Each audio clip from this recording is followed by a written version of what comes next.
this in your head? Well, it's potentially significant. I mean, one of the issues is that this is information coming from a company press release. So the scientific community has not had the opportunity to review any of the data. So it's only what we know coming from what the company wants us to know, what they want their shareholders to know. So tentatively, it looks really good. They say 90% protection, which means that if you get the vaccine, that means that you'll have a 90% reduction in risk of getting COVID-19. And one of the unknowns is whether the vaccine will protect only against mild infection or also severe infection. We want it to protect against severe infection, of course, but we don't have that information from the press release, and hopefully we'll get some clarity as this continues to move through clinical trials. Doctor, the fact that this is 90% plus effective in protecting people from the virus, if that stands, it almost cancels out the concern about the 40% or whatever that number is that won't take it, just because you can feel the comfort of knowing you've got a 9 in 10 chance of not getting it. Am I looking at this right? Yeah, more or less. I think,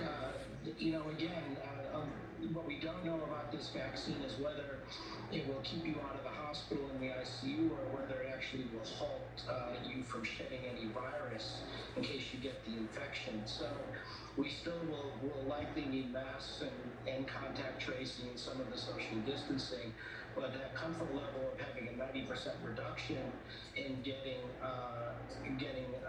a symptomatic infection is really important. The question is now, how quickly can we move in scaling up production of this? It tends to be a bit complicated. Also, well, why do you have to do? Is that is it because it's so effective that what makes this particular, you're saying this vaccine is hard to scale up? Is it because it's so effective that it's hard to scale up? No, it's because it's a brand new technology that's never been licensed before. Both the Pfizer vaccine and the Moderna vaccine use what's called an mRNA vaccine technology. We've never licensed an mRNA vaccine technology before, so there's greater complexity in scaling it up, and also you have to keep it frozen at minus 94 degrees Fahrenheit. So most adults get their vaccinations now. They go to the supermarket or CVS or Walgreens, and whether or not they'll have the capacity for storing that vaccine or whether you'll have to go to specialty centers. The other thing we don't know is the durability of protection, length of protection. We've never licensed this type of technology before. Will it protect 3 months, 4 months, 2 years? We don't know.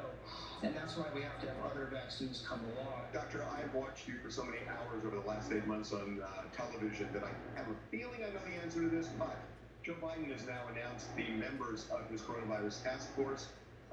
This is going to be a different approach for sure. It sort of seems that way based on what President-elect Biden has said in this task force as well. How are you reacting to this changing of the guard?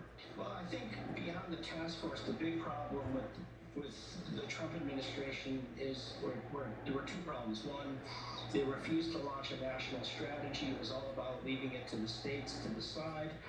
And then the U.S. government would provide backup support for supply chain management and ventilators and PPE and that sort of thing. And it was a failed response, and that's why we have 230,000 Americans who've lost their life. The other problem was then in the summer, they made this catastrophic decision to launch an anti-science disinformation campaign. They downplayed the severity of the epidemic. They claimed COVID deaths were due to other causes. They discredited masks. They came up with these fake ideas of herd immunity so people would feel comfortable not social distancing. It was just awful. So all of that will go away, and I feel much better about that. The problem is we still have to get through the next few months, and we're in this catastrophic period where the deaths and cases are really accelerating. So how do we navigate that until the inauguration? That's question 1. Then question 2, what does President Biden and Vice President Harris do on day 1? How do we keep the numbers down and prevent these terrible surges at our ICUs and hospitals? To me, that's really the most important question to be asking right now and for the coming months. Well, I have to say, Doctor, you have used the word today that I have heard all weekend long from other doctors, which is the word catastrophic, that the next 2 months are going to be awful. And even when we get through it, like you say, there's going to be another pandemic. This is not a one-off. There will eventually, and maybe sooner than later, be one. And that's why your book is so important, which is Preventing the Next Pandemic. And I will tell everybody watching that this man knows what he's talking about. If you've seen him on television over the last 8 months, you know what he's talking about. This is a really important book, so thank you for writing it. Again, it's Preventing the Next Pandemic, so thank you. Thank you again. It's a real honor, and that's why I love what you're doing.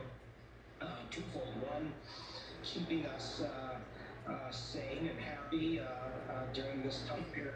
So giving attention to issues like this on your show is really critical. You have no idea how important it is for respected shows like yours to convey real science and to stop this horrible trend that we're seeing where the anti-science movements are dominating the internet and social media. So this is gold for me. Thank you so much for this opportunity. Right back at you. We're very important what you're doing, and we're going to come calling soon. So yeah, keep your phone handy. Thank you. Absolutely. Anytime. It's fantastic. We're taking a break. All right. When we come back.